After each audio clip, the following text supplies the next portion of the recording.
ہجرت کے بعد ہجرت کو 2 سال کا عرصہ ہو گیا۔ پیارے محبوب علیہ السلام اپنے ساتھی ہمارے یار حضرت سیدنا صدیق اکبر کے ساتھ مدینہ منورہ پہنچ چکے، دوسرے صحابہ کرام بھی پہنچ چکے، اسلام کی آبیاری شروع ہو چکی، دین جو ہے وہ پھلنا پھولنا شروع ہو چکا۔ اب کیا ہوا کہ صحابہ کرام رضوان اللہ تعالیٰ علیہم اجمعین نماز ادا کرتے، نماز ادا کرنے کے لیے مسجد نبوی شریف کی بھی تعمیر ہو چکی۔ تو اب نماز کا جب وقت ہوتا تو اس ٹائم کیا ہوتا تھا، کوئی خاص اعلان نہیں ہوتا تھا،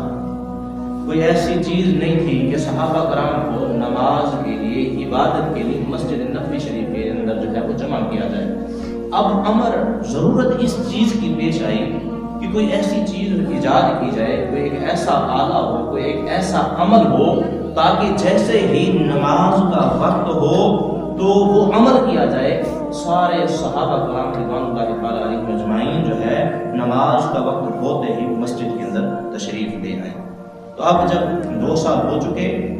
تو اب ضرورت پڑی کسی ایسی چیز کی تاکہ سارے صحابہ کو جو حضور کے امتی ہیں، جو حضور کے چاہنے والے ہیں، جب عبادت کا وقت ہو تو ان کو بلایا جائے۔ تو پیارے محبوب علیہ السلام نے مشورہ کیا صحابہ کرام رضوان اللہ تعالیٰ علیہم اجمعین سے کہ اب کیا کیا جائے، کس طرح سے مسلمانوں کو نماز کے لیے جو ہے وہ بلایا جائے۔ حدیث مبارکہ کے اندر آتا ہے کہ آذان سے پہلے صلاۃ جامعہ، الصلاۃ جامعہ، جب نماز کا وقت ہوتا تو یہ الفاظ بلند آواز سے کہتے، جو لوگ سن لیں تو ان کو پتہ چل جائے کہ نماز کا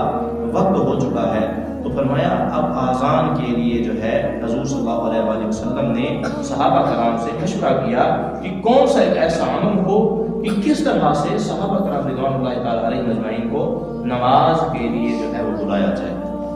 اب جب حضور صلی اللہ علیہ وآلہ وسلم نے صحابہ کرام رضوان اللہ تعالیٰ علیہ مجمعین سے مشورہ کیا کہ اب کس طرح سے لوگوں کو نماز کے لیے جمع کیا جائے، تو صحابہ کرام نے ہر ایک نے مختلف رائے پیش کی۔ تو ان میں سے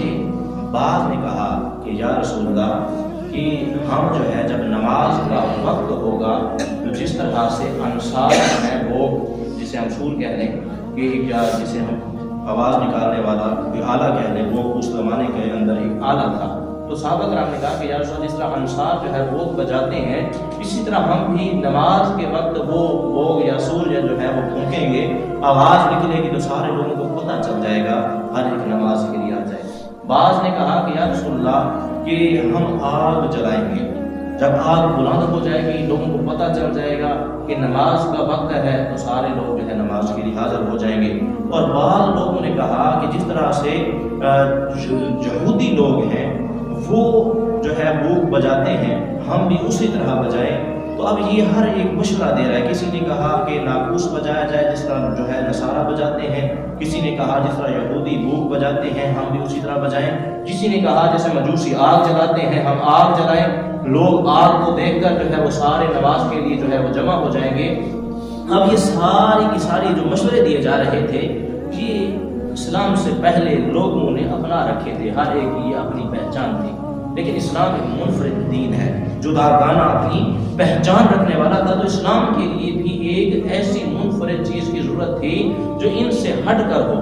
جو منفرد ہو، کوئی ایک ایسی چیز ہو جس کو پیش کیا جائے لوگ اس کو سنتے ہی جو ہے وہ کیا ہے نماز کے لیے جو ہے وہ حاضر ہو جائیں۔ تو فرمایا اب یہ مشاورت چل رہی تھی، مشورہ چل رہا تھا کہ کس طرح سے لوگوں کو جو ہے کیا ہے مسجد نبوی شریف کے اندر جو ہے وہ بلایا جائے۔ تو فرمایا رب ذوالجلال نے صحابہ کرام رضوان اللہ تعالیٰ علیہم اجمعین میں سے بعض صحابہ کو بطور خواب کے اندر جو ہے آذان کے کلمات کی تعلیم ارشاد فرمائی۔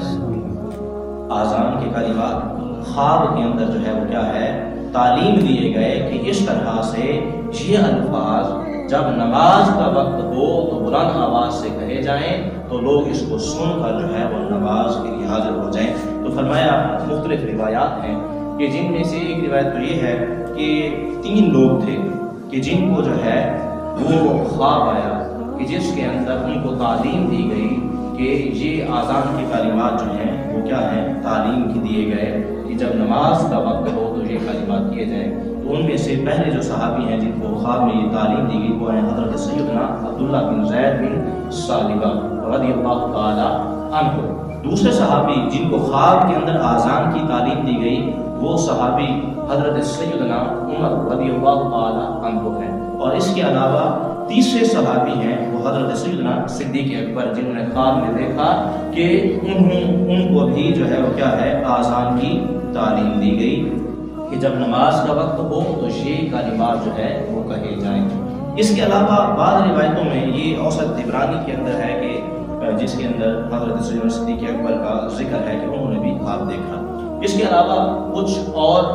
بھی روایتیں ہیں جن میں تذکرہ کیا گیا کہ ایک روایت میں 13 صحابہ کرام رضوان اللہ تعالی علیہم اجمعین کا تذکرہ آتا ہے کہ ان کو بھی خواب کے اندر جو ہے وہ تعلیم دی گئی، اور ایک روایت میں آتا ہے کہ 14 صحابہ کرام کو آذان کی تعلیم جو ہے بطور خواب دی گئی، اور ایک روایت آخری یہ ہے کہ جس میں 7 صحابہ کرام رضوان اللہ تعالی علیہم اجمعین کو بطور